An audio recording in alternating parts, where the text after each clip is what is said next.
Okay, so today we're going deep on a story that I think a lot of people are going to find really relatable and also pretty scary. Yeah, I mean, it's definitely got that kind of like everyday horror vibe. Yeah, exactly. I mean, it's from this short horror podcast called The Midnight Buyer, but for our purposes, we're treating it as like a real account that was shared with us. Right, like someone actually went through this. Yeah, and the reason we're digging into it is to kind of, pull apart what happened and see what we can learn about staying safe online. Because I think sometimes those scarier stories can really highlight the things we might overlook in our own lives. Totally. So let's start with like the basic setup, right? It's June 2023. This person, they've just moved into their first apartment and they're trying to sell their old TV on Craigslist. Okay, so pretty normal so far. Yeah, totally normal. They're asking like $100 for it, which, seems reasonable. And then this guy, Henry, he messages them and is like, yeah, I'll take it. I'll pay full price. No problem. I can pick it up tonight. See, that's where that little alarm bell should start going off in your head, right? Like, no haggling. Wants to come right away.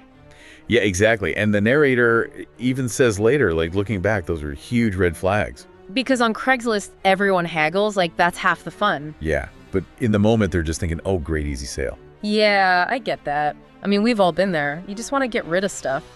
So anyway, cut to midnight. Oh, no. Yeah, so it's midnight, and 3 guys show up at the narrator's door. Hold on, 3 guys. I thought it was just Henry. Right. Well, Henry had texted an hour before being like, oh, hey, sorry, we're running late. Oh, so he made it seem like it was just him and maybe a friend helping him move the TV. Exactly. And the narrator's describing this feeling of just oh no, something's wrong. Yeah, that gut feeling that something's off. But they freeze up. They don't do anything. Which is understandable, right? When you're in that kind of situation, your brain can just short circuit. Totally. So they let the guys in, they take the TV, and that's kind of the end of it for that night. Okay, but I'm guessing it doesn't end there. Oh, it gets so much worse. 2 nights later, the narrator's home alone, and they hear this huge crash. Oh my God. Yeah, someone's kicking in their door. No way. Yeah, so they run and lock themselves in the bathroom and call 911. Oh my God, that's terrifying. And they can hear wood splintering, people are ransacking their apartment. So they break in even though the TV's already gone. Right, and when the police get there, they find the TV. It had been left outside the apartment. Yeah, okay. But it was wrapped in the narrator's blanket, and the wires were all pulled out and stuff. Wait, so they brought the TV back, but why? That's what's so creepy, right? The police are like, this wasn't just a random robbery. This was planned. They were trying to send a message or something? Yeah, and it turns out this wasn't the first time they'd done this. Really? Yeah, the police tell the narrator that this Henry and his crew, they'd been doing this to other people selling stuff on Craigslist. So they were using those offers to scope out places and see who lived alone. Exactly, and the police even told the narrator that they were lucky. Lucky? That's the opposite of how I'd feel. Right. It's what does that even mean?